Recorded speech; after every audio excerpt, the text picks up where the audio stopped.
más desde los libros. Los invito a que se queden con nosotros porque hoy tenemos un tema muy interesante, realmente muy apasionante para quienes gustan de la historia y de todo este tema de los mexicas. Entonces, tenemos un invitado de lujo, déjenme contarles, y es precisamente porque hoy en día se está exhibiendo y hasta el 24 de este mes se va a estar exhibiendo una exposición del Quetzalcóatl y que habla un poco de este dios del viento que en algún momento fue decapitado y que después, hoy en día, ya fue recapitado y que se exhibe y contando en una dinámica muy novedosa realmente, en donde la piedra nos habla por sí sola. Pero ¿quién mejor para contarnos de ello que el curador de esta exposición, que es Roberto Velasco Alonso? Hola Roberto, ¿cómo estás? Bienvenido desde los libros, un placer tenerte aquí. Hola Maru, muchas gracias, el placer es mío. Gracias por invitarnos y gracias por prestarnos tu espacio para hablar del tema, No, bienvenido Roberto. ¿Te parece bien si antes de iniciar propiamente con la entrevista hablamos un poco de tu currículum? Ok. Bueno, déjenme contarles amigos que Roberto Velasco Alonso es historiador por la UNAM, Campus FES Acatlán. Se ha desempeñado desde 2001 en el ámbito de los museos y las exposiciones en las áreas curatorial, de gestión, editorial, de investigación y comunicación en más de 35 exposiciones nacionales e internacionales de corte arqueológico e histórico. De 2001 a 2007 fungió como asistente del arqueólogo Felipe Solís, director del Museo Nacional de Antropología, y posteriormente ganó la plaza del jefe de departamento de movimiento de colecciones arqueológicas, puesto que ocupó hasta finales de 2010. De 2011 a 2013 realizó trabajos de investigación, creación y adaptación de contenidos, gestión de colecciones y reproducciones para el Gran Museo del Mundo Maya, inaugurado el 24 de septiembre de 2012 en la ciudad de Mérida, Yucatán. Actualmente se exhibe la exposición Recapitación del Quetzalcóatl de Coyoacán, de 1794 a 2013, exposición curada por él y que se presenta en el lobby del Museo Nacional de Antropología y que estará abierto al público hasta el 24 de octubre. Ha publicado casi una veintena de investigaciones en coautoría y autoría que van desde catálogos de exposiciones, libros de arte, revistas y antologías científicas. Bueno, Roberto, ¿qué te parece si para iniciar nos cuentas un poquito de cómo entras a este mundo de la historia y propiamente qué es un curador? ¿Por qué te vuelves historiador? ¿Cómo es que decides un día, Roberto, esto es mi pasión, me voy a volver historiador? ¿Cómo resulta ese paso? Lo que pasa es que no es una historia, no es una gran historia. La verdad es que sales de la prepa. Ajá. Y a mí en la prepa, en el examen de orientación vocacional, me salió que era matemático, físico, no sé qué. Y a mí la verdad me gustaba la medicina, me gustaba el derecho, me gustaba el diseño gráfico. La verdad es que no sabía qué quería estudiar y entonces venía en el formato para pedir el examen para la UNAM. Empecé a ver las escuelas, empecé a ver las carreras y no me decidía por ninguna. Y entonces puse historia pensando en que después, cuando ya decidiera, me cambiaría de carrera y al mismo tiempo todo lo que aprendiera me iba a servir de algo. Y a la mera hora pues me quedé en historia, ¿no? Pero no fue de que desde niño quería ser historiador, ¿no? Sí, que es algo que me tenía intrigada de preguntarte. ¿Cómo es que decides ser historiador? Porque bueno, también es de esas grandes carreras que implican una vocación muy especial, realmente, sí. Implican un esfuerzo pues muy importante en el sentido de estar siempre metido en los libros. Y sí. Bueno, eso solamente en cuestión de libros, pero en el campo y estar averiguando y estar de un lado para otro, de una plaza a otra, de la República Mexicana, incluso obviamente internacional, e indagando acerca de tus proyectos. O sea, no debe ser algo muy sencillo el ser historiador. Pues mira, lo que pasa es que eso también depende del maestro que tengas. O sea, los maestros en la universidad te enseñan muy bien y tuve grandes maestros. Pero al final de cuentas, quien me mete en la onda de investigar, de abrir cajas todas polvosas y sacar papeles todos polvosos a buscar información, pues fue mi maestro. O sea, que lo que ves en las películas de que abres la caja y todo te llena de polvo es real. Sí, es súper real, ¿no? Los archivos normalmente están por ahí en un rincón y están escondidos e ignorados. Algunos, ¿no? Porque también tenemos grandes archivos, o sea, el archivo del Museo Nacional de Antropología, el archivo histórico está fantástico, ¿no? Está padrísimo, lo armó Trinidad Larigoyen y ahorita lo tiene Ana Madrigal y lo tienen padrísimo. Pero sí te toca en algunas ocasiones ir y agarrar cajas que nadie ha tocado en años, ¿no? Vale. Entonces, quien me metió en eso en realidad fue mi maestro, el arqueólogo Felipe Solís, ¿no? Que también me encantaba. Y entonces te transmite ese gusto y le encuentras, o sea, encuentras ese gusto por encontrar la información, por encontrar los datos, y entonces pues ya me quedé en eso. Bueno, la forma de entrar al museo pues en realidad fue servicio social. Entré a hacer el servicio social. Originalmente estaba yo con el área maya de etnografía y de repente yo estuve por mucho tiempo pidiendo la de mexica, asistente de algún investigador de los mexicas, y no salía, y de repente me eché una semana trabajando en el servicio social en etnografía en el museo, hasta que de repente un día me dicen, no, es que ya se abrió la plaza de Mexica, qué lástima que no te tocó. Yo decía, no, ¿cómo no? ¿Cómo no me tocó? No, claro. Y me dicen, es que tú ya estás en la de Maya, ¿cómo le vas a decir a la investigadora que ya no vas a trabajar con ella? Ah, no te preocupes. Yo lo arreglo. Yo le digo, sí. Y entonces entré a trabajar con Felipe, hicimos mancuerna padrísimo desde el principio. De hecho, nos peleamos. El primer día que nos dimos un agarrón porque me dijo, ¿de qué se trata tu tesis? Y yo le expliqué, yo hablaba del sacrificio humano y eso. Y me la hizo pedazos en 15 minutos, ¿no? Entonces yo así, te acabo de conocer, ¿no? O sea, respeta, ¿no? Sí, claro. Y saliendo yo juraba que no me iban a contratar, ¿no? Bueno, no me iban a tomar como servicio social y ya me dijeron, sí, pues desde el lunes te vemos por aquí. Y entonces fue cuando yo entré a trabajar de asistente de la dirección y entré a trabajar con todos los proyectos de Felipe. Y Felipe tenía una cantidad de proyectos. Y bastantes abiertos. Sí. Para elegir. ¿Y por qué la sala mexica? ¿Por qué tu inclinación hacia el estudio de los mexicas? Pues lo que pasa, yo quería entrarle a sacrificio humano en religión. Ajá. Y de alguna forma de quienes tienes más información Claro. al respecto es de los mexicas. Entonces, pues ya desde la escuela, yo ya traía desde la carrera, con mi maestro Julio César Morán, pues no sé, también me transmitió la onda de los mexicas ya en el seminario de tesis y en las materias de especialización. Y pues ya agarré el tema y yo estaba en México como que quería a los mexicas, ¿no? Pues muy bien. Oye, Roberto, ¿qué te parece si nos cuentas un poquito de qué es esto de ser curador? Según entendí un poquito de lo que me hablabas en la investigación que me hiciste favor de enviarme, tiene que ver algo con cuidar las colecciones, con ser como una especie de cuidador de las piezas, de las colecciones. Pero ¿por qué no nos cuentas más a fondo esto? Pero el problema del curador es que en realidad no existe una definición total, ¿no? Existen 5 definiciones de lo que es un curador. Okay. En primer sentido, en la Roma antigua era una especie de oficial que estaba encargado de algo. Y en este caso el curador de arte pues estaba encargado de las colecciones de arte de un emperador, de un gobernante, lo que sea. Después viene la del sentido legal. El curador es el representante de alguien que no se puede representar en corte, como un menor, ¿no? Entonces él habla por el menor. Existe la idea del curador como el que nada más anda viajando con las colecciones y que le dice, por favor, ponme 30 grados todavía, ¿no? Está el curador como corredor de arte, que se dedica a conseguir arte y revenderlo y todo, entonces tiene que saber un poco sobre la colección.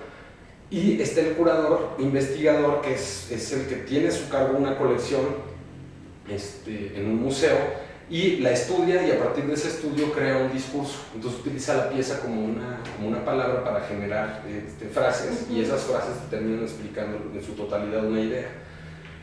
Pero en realidad, actualmente los curadores pues son o unos u otros, ¿no? O sea, existe el que cuida las piezas pero no te las presta para nada, no te deja ni verlas. Existe el que solo viaja anda viajando por el mundo con sus piezas. Existe el que investiga como loco y se la pasa explicando su colección, como era Felipe Solís. Y Y hay otros que de plano pues son una mezcla de todo, ¿no? De alguna forma el curador ya de una exposición, no tanto de una colección, es el que crea el discurso de la exposición, utiliza las piezas como palabras, crea frases y a partir de esas frases te trata de dar una idea. Digamos que en algún momento la escultura o la pieza se vuelve un objeto base sobre el que parten todas las explicaciones derivadas del mismo, o sea, incluso antecedentes propiamente de la pieza, y la ubican en un contexto histórico que es lo que nos dicen a los que vamos a los museos ya después de ver la pieza.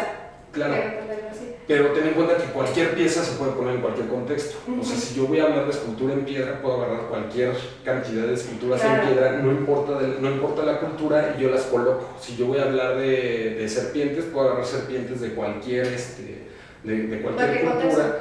Y entonces es muy variable, o sea, el enfoque con el que tú te aproximas a la pieza es muy variable y está determinado precisamente por la curaduría, o sea, el enfoque que la curaduría le quiere dar o cómo la va a utilizar para que explique parte de la exposición. Mira, eso es sumamente interesante, porque entonces se catalogan de diferentes maneras, o sea, puede ser que se cataloguen propiamente por el tema del material con que están hechos, del momento histórico en el que se hicieron, de la escultura bajo la cual se hicieron, o sea, pueden ser diferentes formas en que se puede interpretar la misma pieza. Exacto.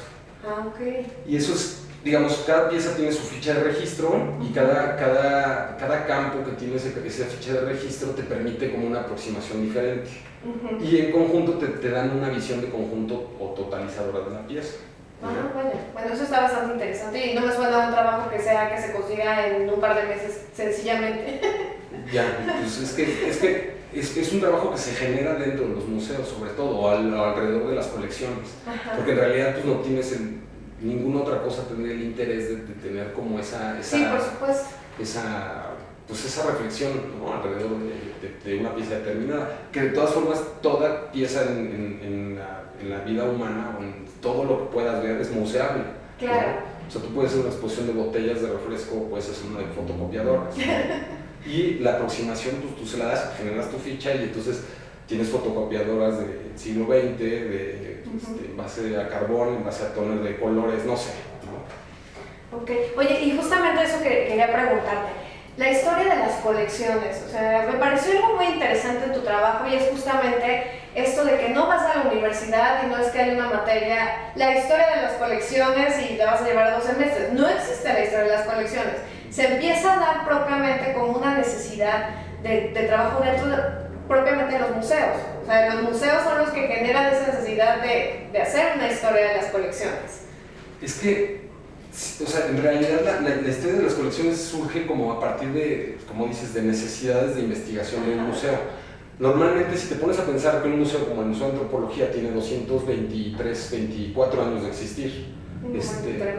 Sí, entonces de repente hay piezas que llegaron, que se les hizo un registro, los registros se perdieron, pero hay piezas que son claves para poder explicar un determinado tema, porque así como te decía hace rato, tú puedes aproximarte a una pieza de cualquier forma, hay temas que requieren ciertas piezas para poder ser explicados. Y a veces, si la pieza que lo explica no tiene su contexto arqueológico, por ejemplo, o no procede de una excavación, entonces esa pieza no funciona, ¿no? O podría no funcionar. En el ámbito de los museos mucha gente dice, no tiene contexto, no sirve, ¿no? Y te refutan toda una tesis, te refutan toda una investigación por decir que está utilizando una pieza que no tiene su contexto. Entonces, el historiador de las colecciones es esa persona que dice, es que no tengo otra pieza para explicar mi tema, necesito saber de dónde viene esa pieza para poder legitimarla, ¿no? Y entonces se da la tarea de buscarlo. Y entonces te pones a buscarlo y entonces empiezas a encontrar una cantidad de historias y de anécdotas, de efemérides, padrísimo. Que aparte es eso, o sea, no solamente son datos propiamente históricos o que encuentras en los libros, o sea, el tema de que se hace un anecdotario, o sea, de tal y contó que tal pieza, tal historia, o sea, no es propiamente que tengas que escarbar en acervos escritos o demás, o sea, incluso puede ir de boca en boca el tema de la historia anterior que te contaron.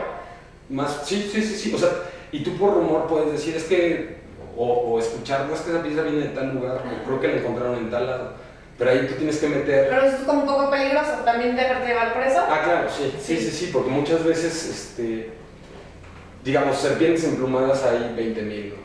Entonces, pues, sí puedes escuchar y de repente, incluso hasta en lecturas, te das cuenta de que como hay confusiones, por no existir no existe el texto y la foto que te dice esta pieza viene de tal lado, pues entonces se empiezan a crear ciertos rumores, ¿no? Ah, no, pues es que esta serpiente entonces es de Tlacolula, y dices de Veracruz, y entonces te empieza a hacer una historia loquísima, y de repente no, te das cuenta de que más bien ese texto que se escribió hace 150 años estaba equivocado. Okay. ¿No? Pero lo interesante de la historia de las colecciones es que requieren de una estrategia a la que le llamamos heurística.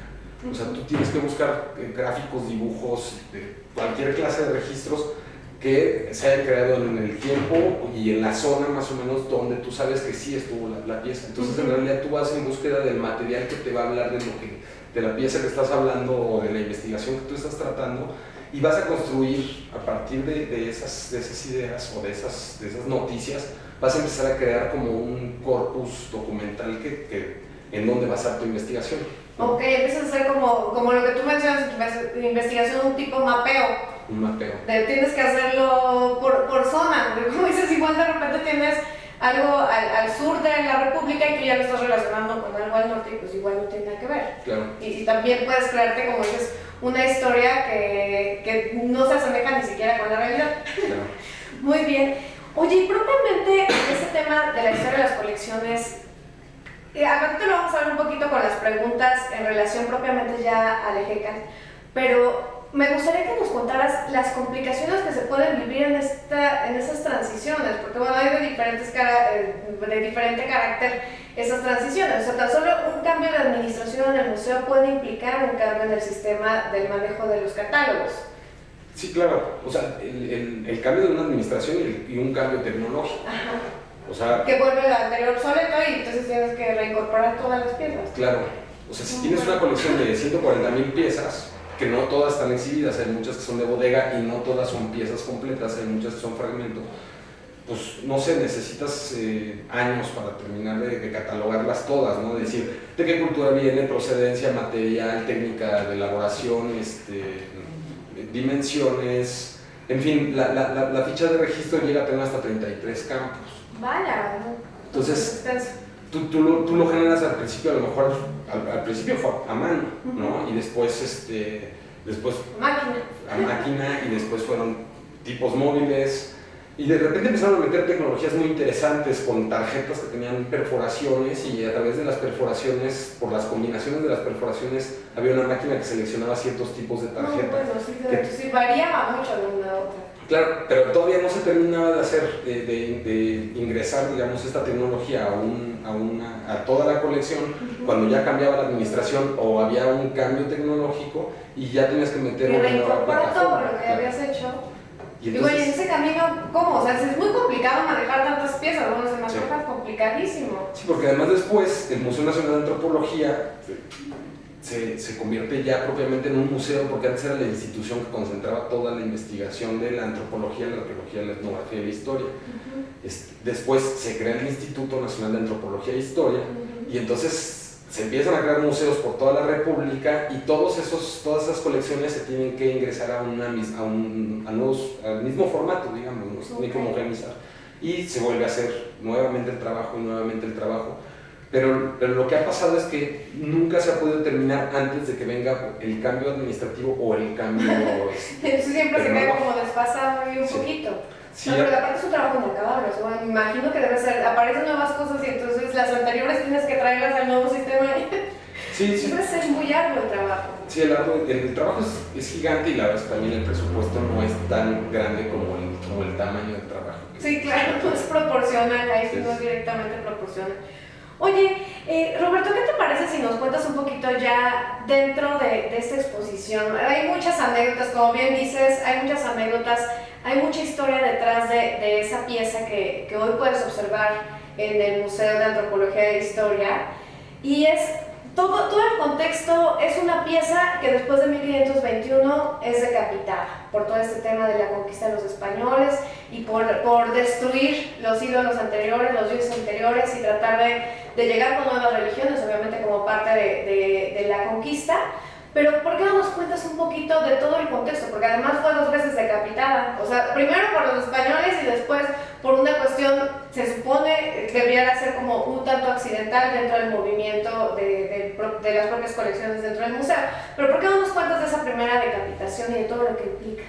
Sí, lo que pasa es que nosotros cuando leemos la historia de la conquista, o sea, algunos de los pasajes más impresionantes son, por ejemplo, cuando los tlaxcaltecas dejan entrar a Cortés, se alían con él y las primeras acciones que hacen es meterse a los templos y tirarles a los dioses y ponerles la cruz, ¿no? Lo mismo pasó en Tenochtitlán y pasó en toda la República.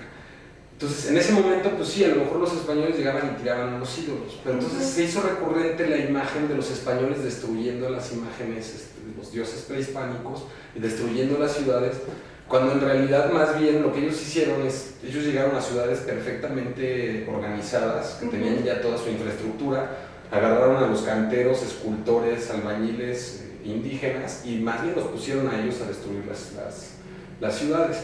Y entre ellas notamos que existe que la técnica, ellos siguieron utilizando su técnica ancestral para hacer las perforaciones, para hacer los bloques constructivos, que era a través de un taladro, que era, el rotor era impulsado por una manivela o por un arco, se le producía una perforación a la piedra, ¿no? Se iba haciendo una perforación, se le metía una estaca de huejote, se le echaba agua hirviendo, y la estaca de huejote se empezaba a hinchar, y la presión de la estaca desprendía el bloque.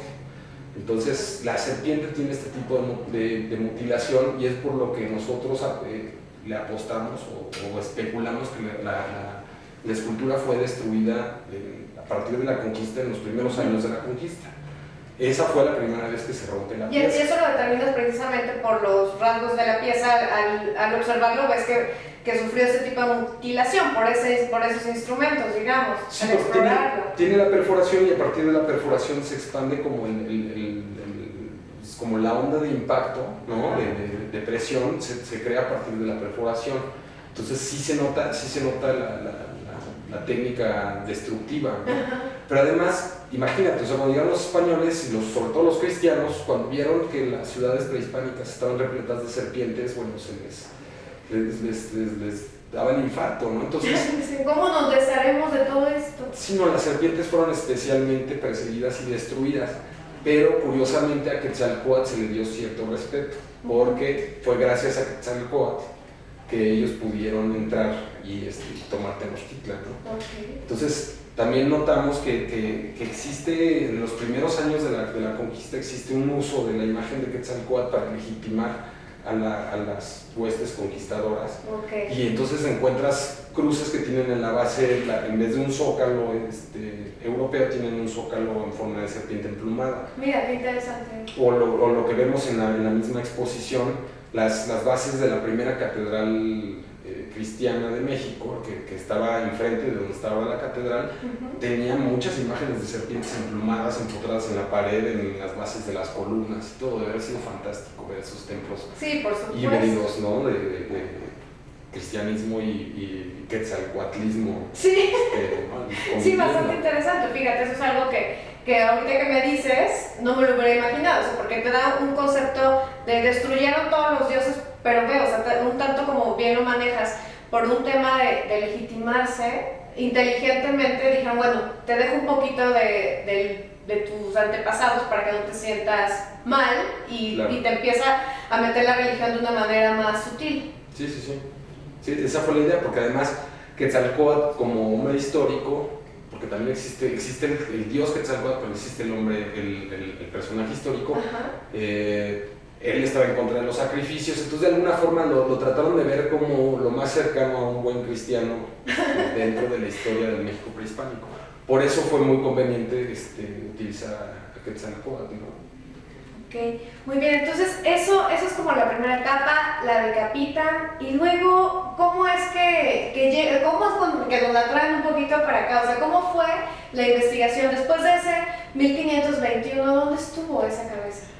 Es que eso es fascinante, pero no lo pude meter en la exposición porque además es mucha especulación. Sí, claro. Pero tú no sabes, En primera no sabemos cuántas Quetzalcóatl o Quetzalcóatl con esas mismas características existían. Pudieron haber habido 2 o pudieron haber habido 4. Pero normalmente las ponían como insignias en los edificios y entonces podrían haber habido 2 recibiéndote en una escalinata. Lo interesante es que le piden a alguien que las rompa, que las convierta en bloques constructivos y por alguna razón esta no la usan. Entonces, a lo mejor en ese momento pudieron haberle dicho, ¿sabes qué? Ve ahí, entiérrala, ¿no? Pero entierra la cabeza por allá y el cuerpo por allá. Y esa era una práctica muy recurrente de 1521 hasta 1789. No podemos saber qué pasó, pero a lo mejor le tocó al hijo del escultor que había hecho esa escultura, ¿no? Destruirla. Y a lo mejor se puso vivo y dijo, no, yo no voy a dejar que esto se destruya. Vio que en algún momento se distrajeron los españoles y fue y la escondió. No podemos saberlo, pero en algún momento del siglo XVIII, de finales del siglo XVIII, de mediados del siglo XVIII, llega un luxemburgués a Coyoacán, construye una hacienda y seguramente al estar excavando en los cimientos de la hacienda se encuentra primero el cuerpo o primero la cabeza y les dice a los peones, guárdenme ese pedazo por ahí. Lo guardaron, seguramente siguieron escarbando y encontraron el otro fragmento y lo unieron. Pero tenían que esconderlos, se tenían que esconder no estaba permitido tener las esculturas en casa ni guardarlos, había que destruirlos y reenterrarlos, esa era la ley, ¿no? Pero a partir de que cuando surge la Piedra del Sol y la Coatlicue están arreglando el Zócalo de la Ciudad de México, surgen los 2 monolitos. Y entonces se empieza a especular sobre la posibilidad de que la Piedra del Sol sea un calendario y entonces se empieza a retomar la idea de que las culturas antiguas eran mucho más avanzadas de lo que se decía. Y entonces hay un decreto de Carlos III que dice todo lo que salga a partir de este momento hay que guardarlo. Y entonces le toca al conde de Revillagigedo, que era el virrey de la Nueva España, le toca estar haciendo esas obras, le toca que salgan las piezas y empieza a guardarlas y las empiezan a guardar en un rincón de la universidad, de la Universidad Real y Pontificia. Y entonces,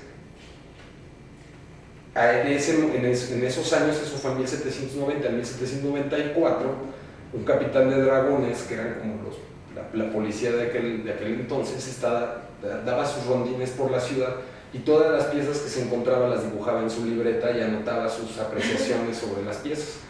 Y entonces encuentra esta serpiente en Coyoacán y le hace 3 dibujos. Un dibujo de perfil, uno de frente y uno vista desde arriba. Y en la vista que la toma la serpiente desde arriba, vemos que la pieza ya está perforada. Entonces, por eso sabemos que cuando encuentran la pieza ya tenía la perforación.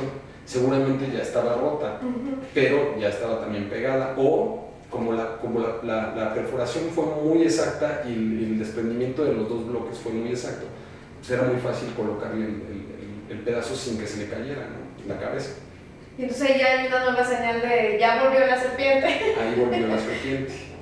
Y entonces llega a las colecciones del museo y en el museo, bueno, el museo en estos 224 años ha pasado por cualquier cantidad de remodelaciones, de políticas, de ampliaciones, porque pues al principio todo cabía en una esquina del patio de la universidad, que ya no existe, es donde está ahora la Suprema Corte de Justicia.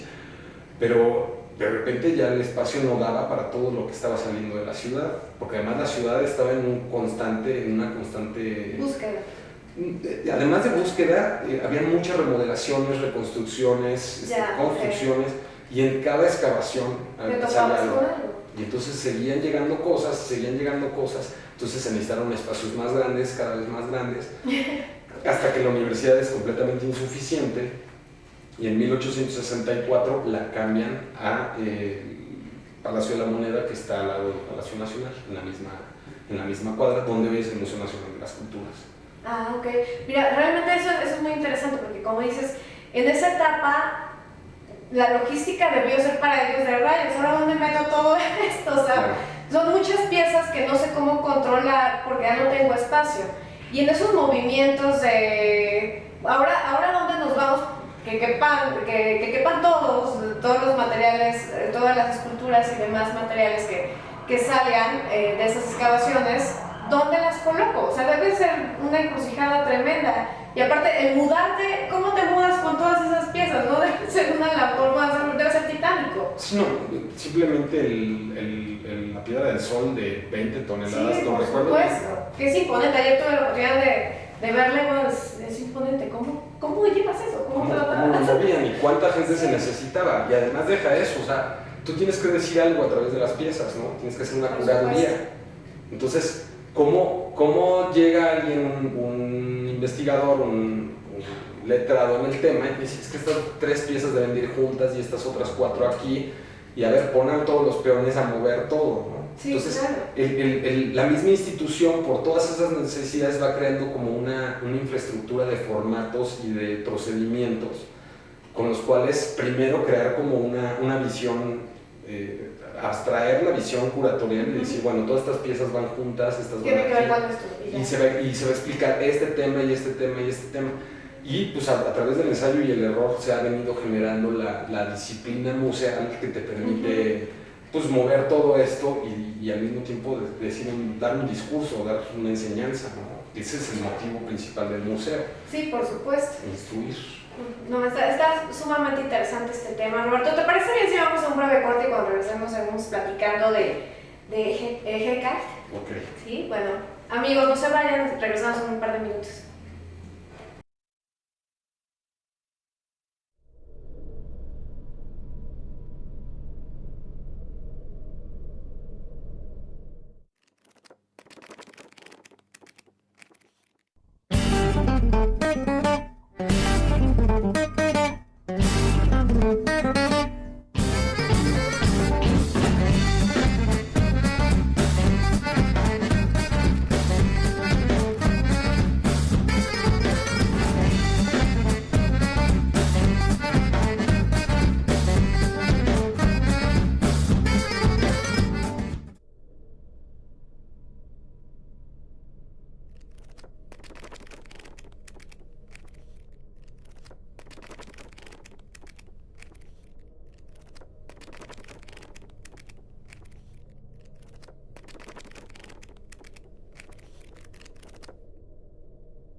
Ruiz Robles, corredores públicos y peritos traductores. Trabajamos para darles seguridad, confianza y un servicio profesional en sus asuntos relacionados a fe pública, valuación, arbitraje comercial, asesoría jurídica y traducciones. Para nosotros lo más importante es su satisfacción, brindándole además la asesoría jurídica necesaria en su negocio, con un equipo de profesionales capacitados para prevenir y resolver situaciones de riesgo en su empresa. Le aseguramos una asistencia profesional personalizada y humana a quien consideramos más importante, el cliente, porque las oportunidades pequeñas son el principio de las grandes empresas.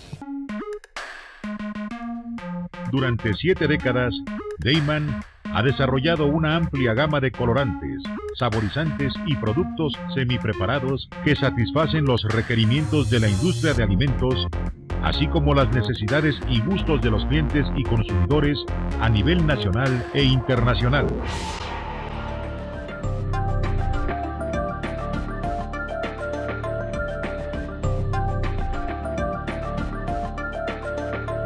Pisco Grill, sabor de origen, restaurante de comida peruana.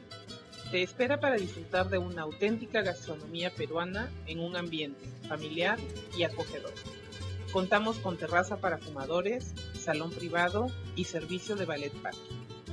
Te ofrecemos servicio de catering y la organización de tus eventos familiares y de negocios. No te olvides de probar nuestro pisco sour. Te esperamos.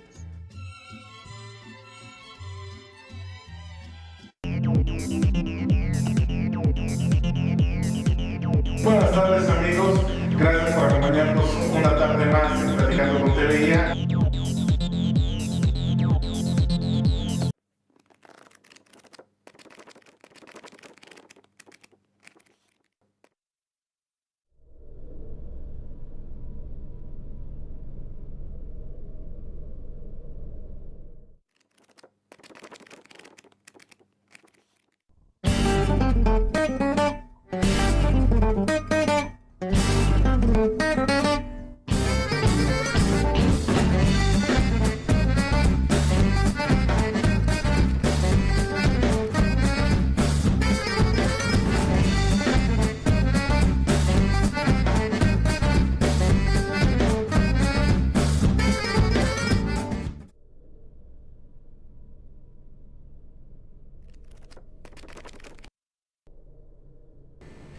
Hola amigos, ya estamos de vuelta.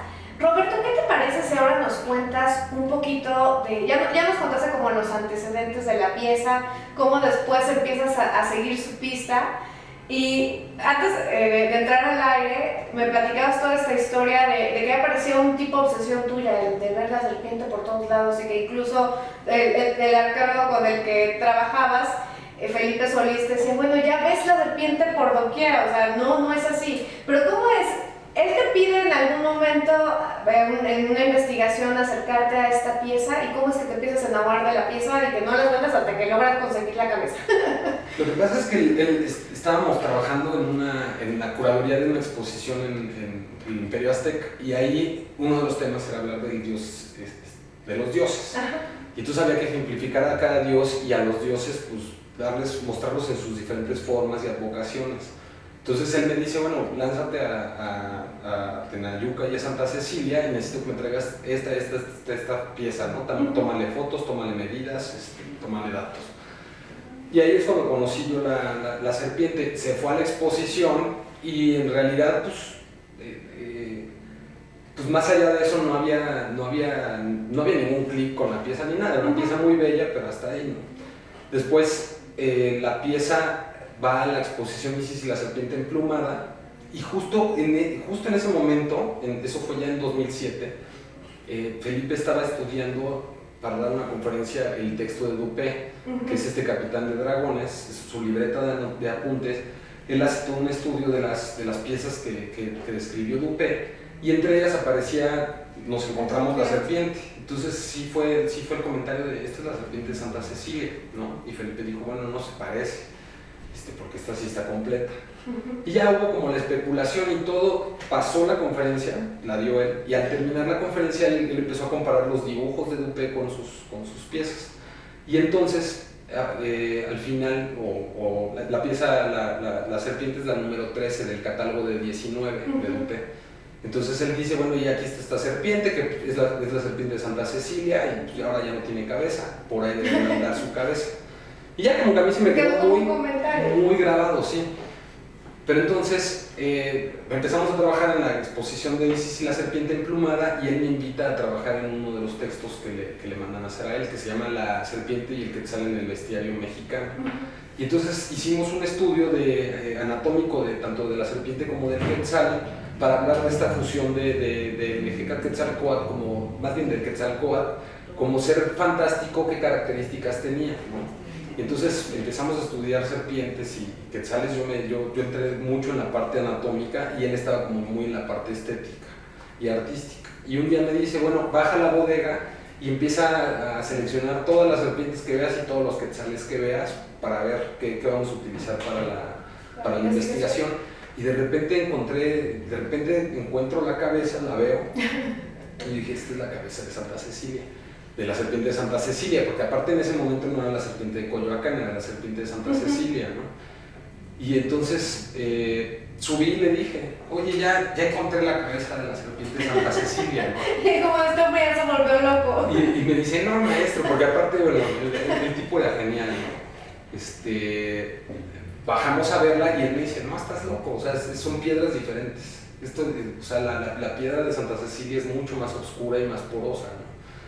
Y la verdad yo no hasta mucho después me di cuenta de lo que él estaba diciendo. Yo en realidad yo lo oí y decía, no, es que ve las plumas y ve la forma del corte y nada más tiene un ojo. En fin, o sea, como que a mí me sonaba mucho. Entonces, ya me acordé, yo después voy a Monterrey a dejar las colecciones del museo, me tocó ser comisario de esa exposición, y entonces veo la serpiente, veo el corte que tenía el cuerpo, regreso de Monterrey y veo la cabeza y le volví a decir, no, que sí es maestro. Y entonces, como una de las 20,000 apuestas que hicimos y que siempre me ganó, ¿no? Me dice, bueno, ¿qué quieres apostar? ¿No? Y yo así de, pues no sé, pero pues así es, ¿no? Me dice, tu sueldo de un mes contra mi sueldo de un mes, ¿no? Y ahí estaban Felipe y Carlos, que son cuates de ahí de la bodega de museo, y ellos nada más oyendo, ¿no? Y entonces, pues como se dice coloquialmente, yo me rajé, ¿no? Y yo dije, no, pues ¿cómo? O sea, estaba pagando coche y los camiones y todo, no, pues, yo así de, no, pero 500 pesos, ¿no? Y nada más oí la risita atrás como de ir y le sacó, ¿no? Sí, claro. Entonces pasa el tiempo Y entonces en el inter de que estuvo en Monterrey... Bueno, pero ahorita Felipe debió decir, no, qué bueno que... Sí, claro, ¿no? Después ya dijo, híjole, qué bueno que No lo lo aposté, posté. ¿no? Sí me lo hubiera pagado, ¿eh? Digo, como nunca perdía, cuando perdía yo también le daba Sí, mucho claro. gusto. Felipe ya murió en 23 de abril de 2009, pero en su momento regreso a Monterrey y me entero en el inter que la exposición va a ir al Museo de Antropología, la de Cecilia Sapien Plumá. Entonces yo dije, no hay, puedo Ese probar. es mi momento. Y al mismo tiempo me entregaron un libro en el que trabajé, que colaboramos varias personas sobre Palacio Nacional, y hay un artículo que habla del Zócalo. Y entonces, entre las fotos que veo, aparecen unas del jardín del atrio de la catedral, y ahí aparece la serpiente, ¿no? Y veo la serpiente, y entonces yo así, esta es la Pues ya serpiente. estoy alucinando. Sí, estaba viendo el libro con mi novia, que en ese momento era mi novia, ahora es mi esposa.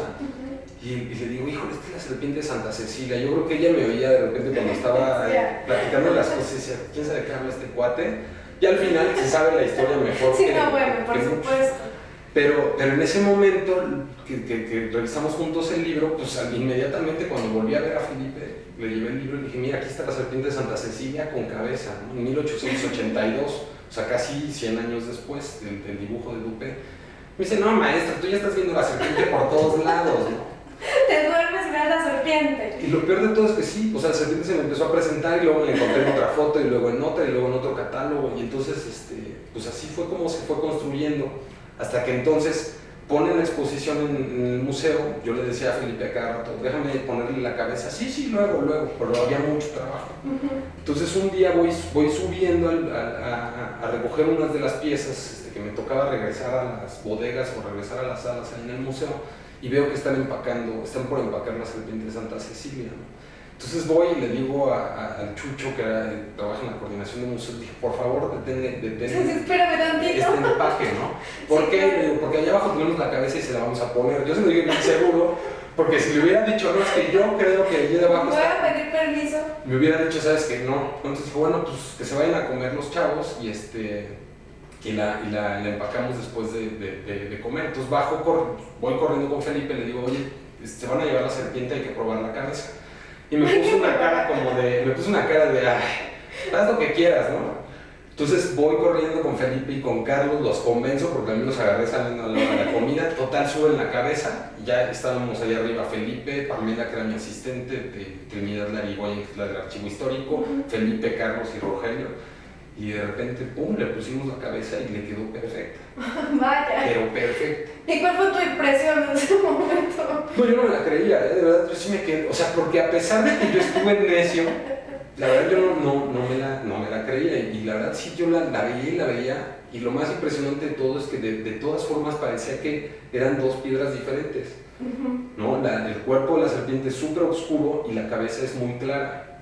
Entonces, ya en ese momento se hizo evidente que el tiempo que pasó el cuerpo de la serpiente en Santa Cecilia, Catitlán, A la intemperie, además, ¿no? intemperizada y al contacto con el público, perdió sales, se hizo porosa, y entonces por eso es muy oscuro el cuerpo de la serpiente. Y la cabeza, que estuvo todo el tiempo en bodegas, Guardada. pues solamente tenía rayones y eso, pero en realidad estaba muy El bien propio conservada. manejo, o sea, derivado Claro. del propio manejo. Entonces sí era impresionante. Felipe tenía razón, parecían piedras diametralmente opuestas. Pero entonces, pues de ahí surge como toda la idea de vamos a hacer una investigación a ver qué le pasó a esta serpiente, por qué quedó así, ¿no?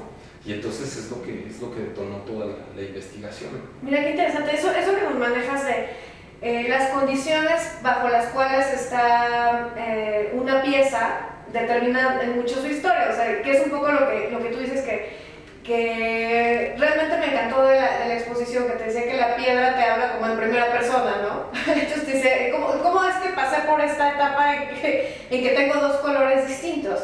Y me gustaría que nos contaras un poquito acerca de cómo funciona esto, lo que me contabas fuera del aire, que nos compartieras, cómo funciona esto del hecho de que esté en la intemperie, una piedra, todo este tema de la pérdida de sales. O sea, el simple hecho de que la piedra se humedezca con la lluvia y después le pegue el rayo del sol, pues el agua de lluvia se mete en la piedra, la humedece, pero también con eso diluye sales.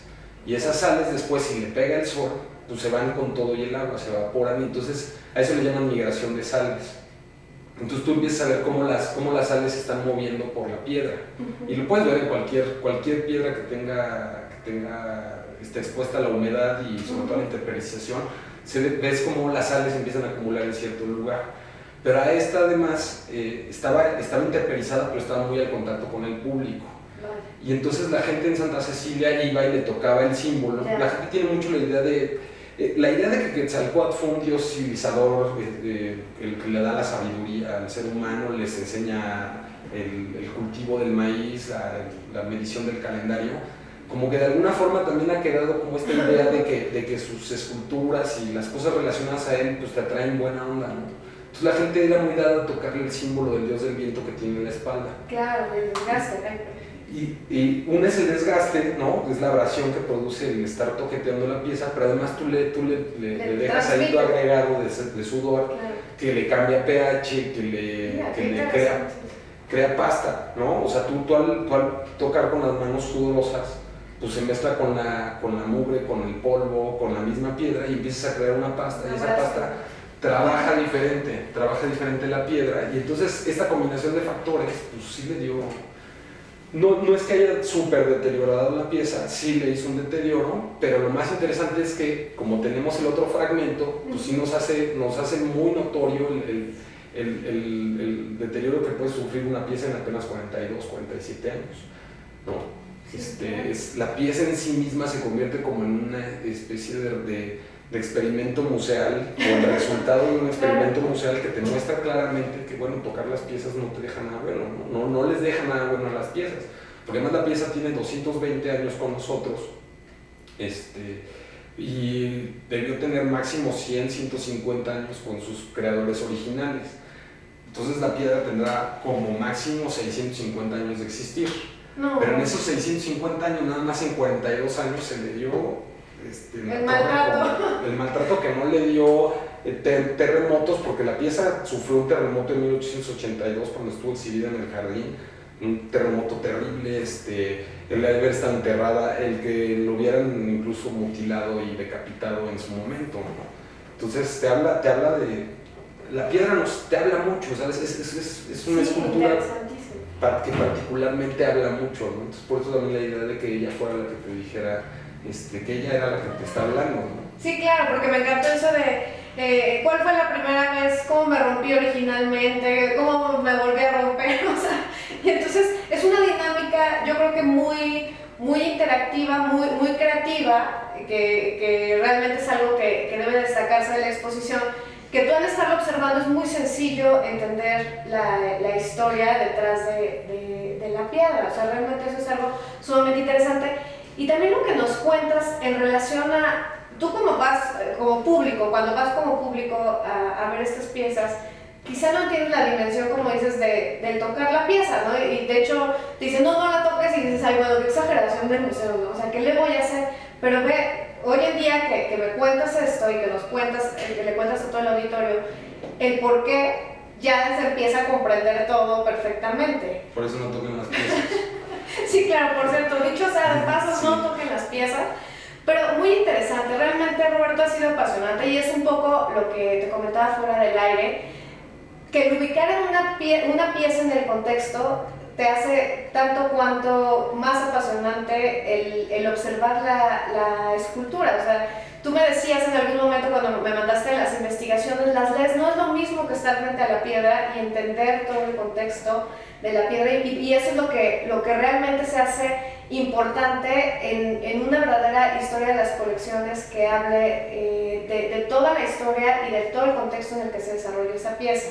Entonces es un poco lo que tú también insistes en que debe existir, ¿no? Debe existir para que se tenga un valor especial, o más bien se dimensiona el valor de esa pieza, el entenderla en toda su dimensión.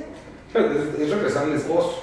Porque claro, lo que platicábamos hace rato. Que me encanta ese concepto de enmudeces a la pieza si no dejas a fondo esta investigación.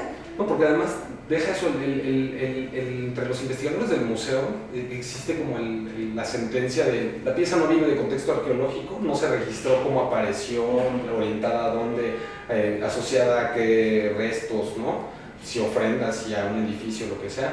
Si tú no tienes esa información arqueológicamente, la pieza no te sirve de gran cosa, se enmudece, ¿no? Es así como, bueno, es una serpiente emplumada, puede ser mexica, puede ser del posclásico tardío, pero en realidad no lo sabemos porque pues, no podemos estar completamente seguros. Y entonces muchas de esas piezas, sobre todo las piezas que se colectaron en los primeros 100 años de existencia del museo, antes de que se institucionalizara y profesionalizara la antropología, la arqueología, la etnografía, estas piezas pues, sirven como objetos de arte, sirven como objetos de ejemplo, pero muchas veces se tienen muchas dudas sobre su validez. Te digo, tesis, investigaciones, pues procuran no utilizar estas piezas porque no tienen el contexto. No tienen el contexto, y entonces es complicado decir o hablar o utilizarlas para fundamentar algo. Entonces, de alguna forma, la historia de las colecciones tiende a buscar de otra, digamos, como en otro sustrato. El arqueólogo excava en las capas estratigráficas de la tierra, encuentra las piedras, dependiendo en qué capa se encuentra, es la temporalidad, etc., ¿no? Pero el historiador busca en las capas documentales, ¿no? En los legajos de los archivos, y es echarte un clavado y ver, y entonces el archivo es de tal fecha, ¿no? Llegas ahí, sacas la documentación, y entonces puedes ir encontrando como un mapeo de los archivos y de todos los trabajos que en algún momento no se terminaron o no se publicaron o no sirvieron en su momento. Los puedes empezar a mapear. Ya que los tienes ubicados, los empiezas a temporizar, por así decirlo, o los empiezas a fechar, y entonces creas un caminito para poder encontrar todas estas piezas que ahorita están mudas, ¿no? Es como una disciplina que tendería a dotarle de voz a todas estas colecciones que quedaron relegadas del ámbito científico para convertirse en el ámbito de pieza de museo o de pieza visual. Y nada más te lo pongo como rápido, como ejemplo, por eso es que muchas de estas piezas terminaron en colecciones de museos de la República, porque el museo, al nutrir cuando llegaron y decían, préstame piezas para hacer un museo, agarraron y decían, bueno, te paso las que no tienen contexto, ¿no? Mira. Y entonces hay piezas interesantísimas que tuvieron personajes muy interesantes, intelectuales, investigadores, que fueron parte de colecciones de piezas privadas y todo, que después pasan a las colecciones del museo, que después solo no las puedes valorar por su carácter estético o por lo que puedes ver de ellas, pero no científico.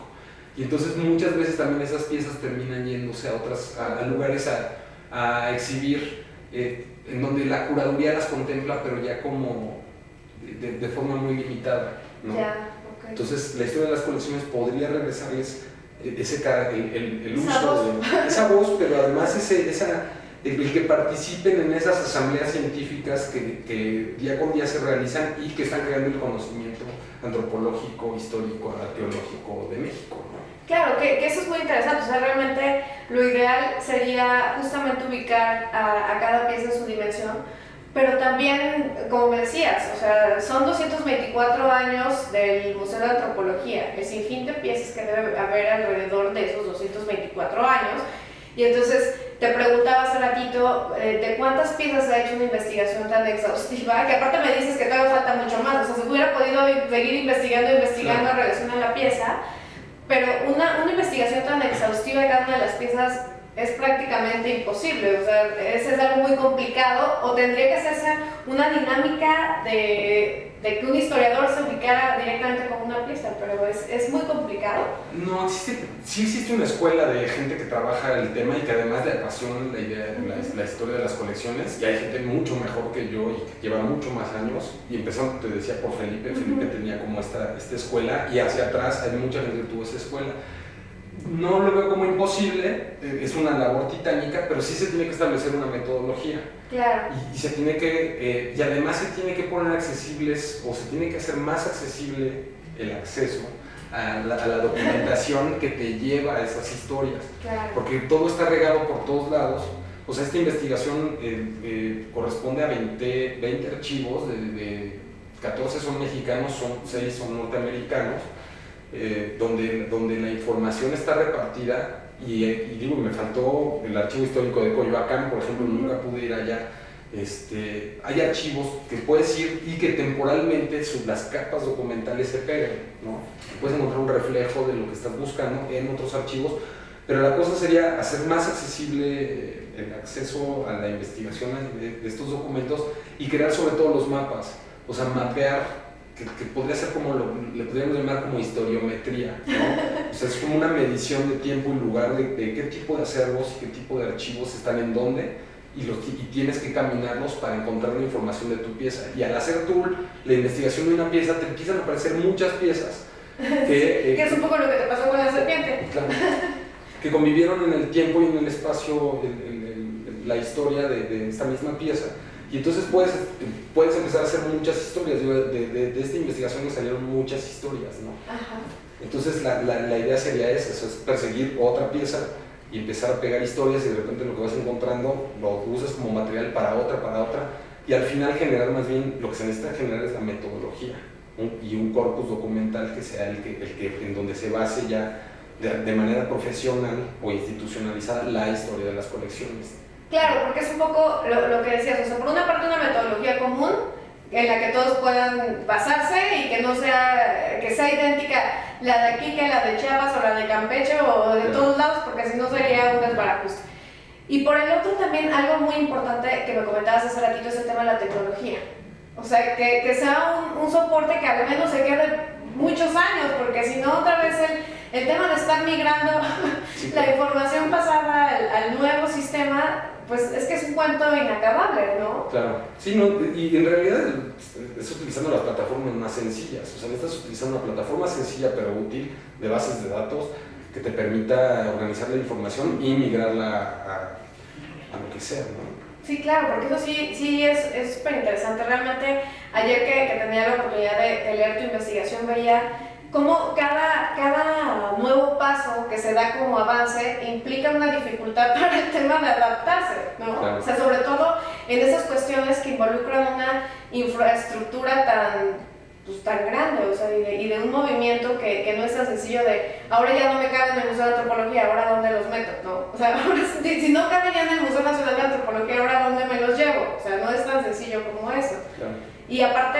pues una plataforma con esas características, bueno, debe de tener miles y miles y miles de registros. Sí, fotografías, y ahora las fotografías son por todos los lados y por arriba, por abajo, con un tipo de fondo, con otro tipo de fondo. O sea, pero de todas formas sí tendemos a que la tecnología nos permita crear sobre todo esos espacios virtuales, ¿no? Que ahorita un poco la idea de la exposición, aunque es una adaptación a mi idea original, la que se presenta en el museo, es la idea de crear exposiciones virtuales, una especie de museo virtual donde tú no necesariamente tengas que llevar las piezas originales y mostrarlas, sino que más bien empieces a crear un lugar, como una serie de anaqueles y estantes interminables, donde la información se relacione entre sí, y tú puedas crear cualquier cantidad de discursos curatoriales, ¿no? a partir de las colecciones de todos o de muchos museos, porque hay el Museo de la Cartografía, el Museo de la Ciudad de México, el Templo Mayor, el Museo Nacional de Antropología, y empezar a crear discursos alrededor de las piezas, pero en un lugar sin fin, ¿no?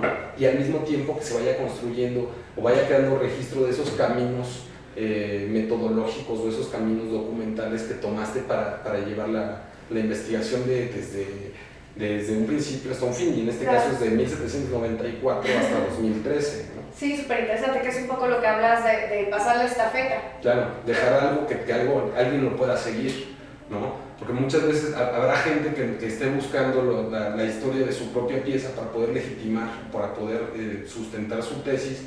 Y entonces, si lee mi investigación, y que también está en el homenaje a Felipe, en la compilación de estudios que se hicieron en honor a Felipe, no es que propiamente la historia de la serpiente le vaya a enseñar a la gente algo como tal, sino es más bien echarse el recorrido, ¿no? O sea, si hay alguien que dice, bueno, es que mi pieza no es de 1794, pero se encontró en 1856, entonces ya sabe que tiene que ir a buscarla en el catálogo de José Fernando Ramírez, ¿no? Claro, menos indicios de por dónde irte. Entonces vas dejando pistas que la gente puede ir retomando, y yo retomé muchas pistas de mucha gente, ¿no? Eso está sumamente interesante. Pero Roberto, se nos acabó el tiempo, como adelantábamos, realmente podíamos hablar horas y horas de este tema, es un tema bastante enriquecedor, pero a mí me gustaría que cerráramos el programa invitando al auditorio a esta exposición. ¿Qué te parece si lo haces tú?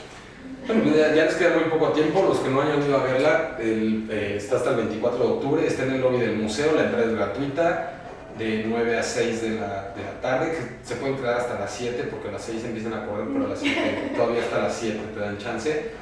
No dejen de ver la exposición, al lado de la serpiente hay una pantalla y échense el recorrido. Sí, muy interesante. Está padrísimo. Espero poder agrandar la exposición, materializarla un poco más, ¿no? Que no sea solamente la pantalla y la pieza, sino poner algunos objetos, libros.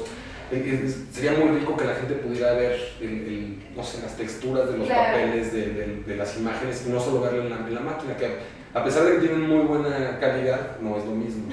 Sí, claro. Y hacer una exposición diferente, ¿no? Con materiales muy diversos.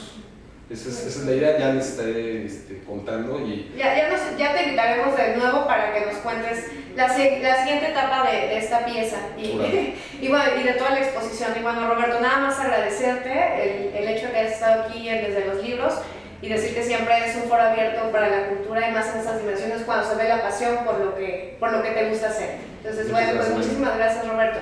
Y queridos amigos, no se vayan, siguen platicando con TV Ya con Alfredo Trujillo. Hoy viene María Izquierdo Ruiz, quien es directora de permisos del Sistema de Control de Exportaciones de la Dirección General de Comercio Exterior de la Secretaría de Economía. No se vayan y nos vemos el próximo lunes. Hasta luego.